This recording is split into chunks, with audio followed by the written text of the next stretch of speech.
a bit odd, though, that the government is the one taking on issues of discipline. Usually that's left to schools to decide, what will constitute indiscipline and what they want to, do to check that within their own schools.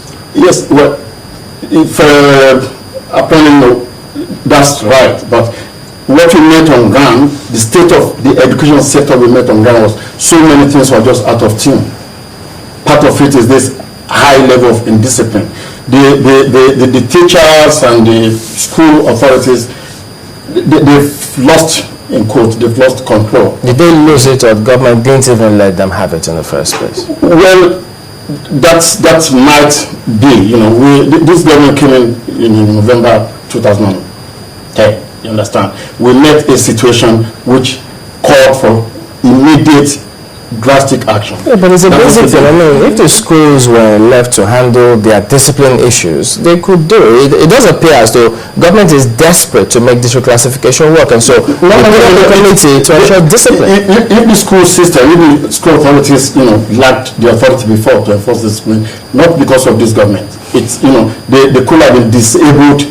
So why didn't this government empower them if they really wanted them to enforce it? Yeah, you should just wait.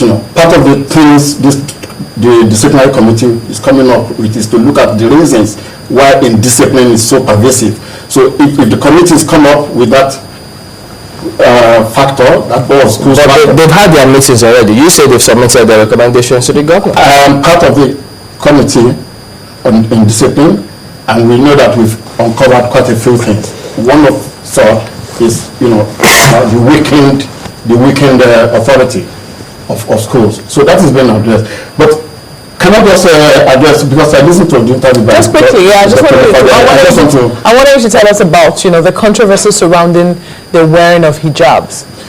Thank you very much. But before I go on to that, Dr. Owoade made some statements which are not correct.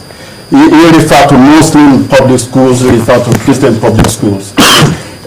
Those phrases are pure contradictions in terms. You cannot have something public school and then attach to religious faith. So in Osun State, there's nothing like Muslim public school or Christian public school. All schools, public schools are public schools. They are owned by government and funded by government. These schools were actually taken over by decree in 1978. And we are all aware of this. The decree took over the premises, land, and building. And the fact that Osun State retained the names of the institutions was just out of benevolence.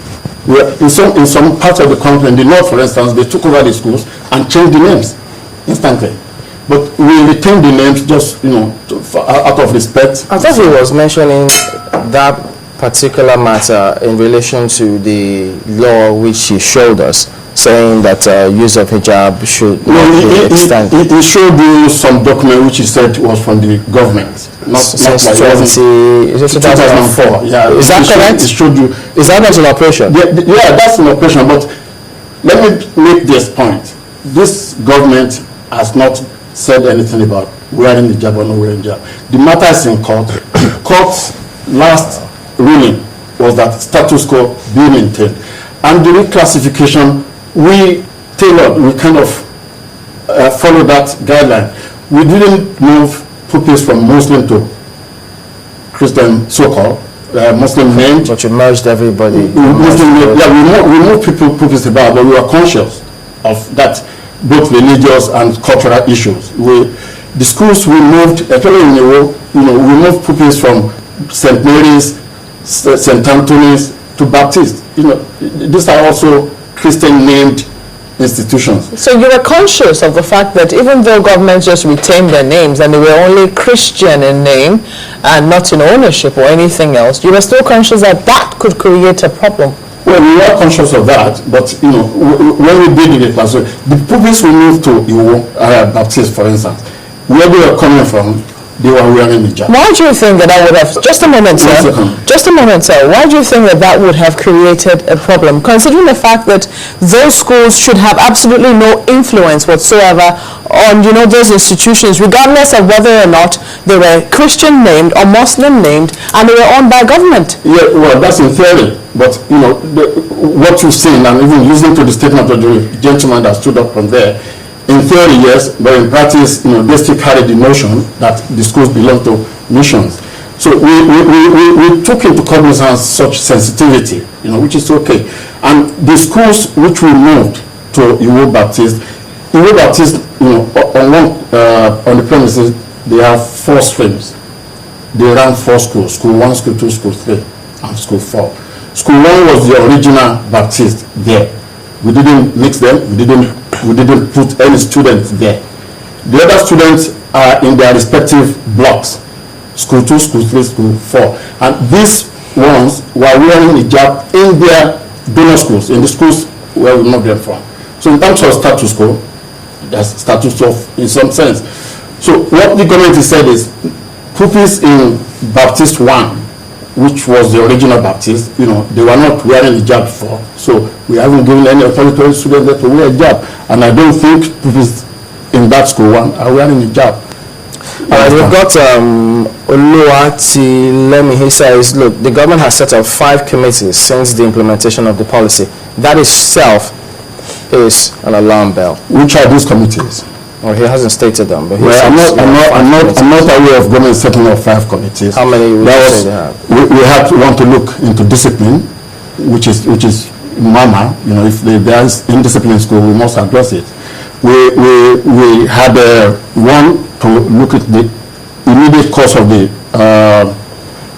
why pupils came into school in some funny garments. I'll call it comedian garments. So those are the 2 committees the government has set up. I had to chuckle at that because it would seem that you're, avoiding the word crisis. Even the Tribune, which has the picture of the governor there, that is the governor, also uses the word crisis. Yeah, there is some problem, and I don't know what other word. One of the things you criticize our use of the word crisis. Yes. What other word would you expect to be used in such a situation where it would seem that problems are being created? And the media, the media thrives on sensationalism, so.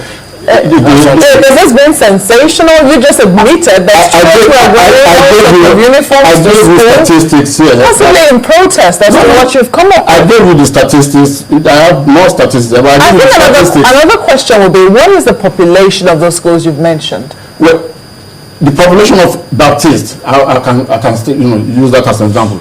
The total enrollment in Baptist is 2,123 pupils. Muslim pupils 1,467. That's about 70%. Christian pupils 611. That's about 29%. We have others 45. Female pupils there 1,167. And the hijab wearers out of 2,123, 261. Even if you use the female pupils alone, 261 out of 1,167. I don't know. Crisis to me signifies a total breakdown of whatever. That's to you, a total. Yeah, crisis. To use that word crisis is quite a strong word. Crisis. So we have even Chief Reverend Olufade. Let me refer to cite examples of schools with problem. He struggled. You are here. He struggled. He came up with 3. And that is really what it is. And those schools, the schools he's referring to in those towns, are Baptist mission school named schools. I think the likes of Reverend Olufade, they have their own agenda. They have a reason why they want to latch on to government's reclassification. Let's look at this again, because sometimes when government acts, we want to believe that they're not acting in a vacuum. No. And that's oftentimes when governments come up with policies, and we also want to believe that they are well thought out. Yeah. When for instance, now we've had mergers, we've had political parties campaigning, and we've seen mergers here. ACN is now merged into APC, Yeah. you know, and oftentimes one would think that there will be some uniformity in some of their policies. For instance, in the old Southwest region, primary education was free. One of the things that bothers my mind is, why is it that, you know, the schools were not returned to the owners, the original owners of the schools, considering the fact that they were taken over by a decree? Yes, thank you very much. I mean, I don't want to refer to the Lagos, you know. You know, in Osun, we have nearly 600,000 students in schools, yeah? About 90% of our schools are Christian named, Muslim named, you know, for lack of any other word to use. The former governor of Lagos State, Senator Bola Tinubu, he had the privilege of an earlier administration that had built schools. Jackson built so many schools, and it was easy for Lagos to return schools to the previous owners. In Osun State, we have about 600,000 pupils in school. About 90% of these schools are Christian or Muslim named, pre-owned by Christian or Muslim. Which means if we return them, then we must also be prepared to find space elsewhere for 90% of our students, about 540,000 pupils. 90%? Yeah, because when we return these schools, they will then run them as private schools, yeah, and they will be fee charging. Education is free in Osun State. So we are not at the stage, at the point where, you know, schools could return to their previous.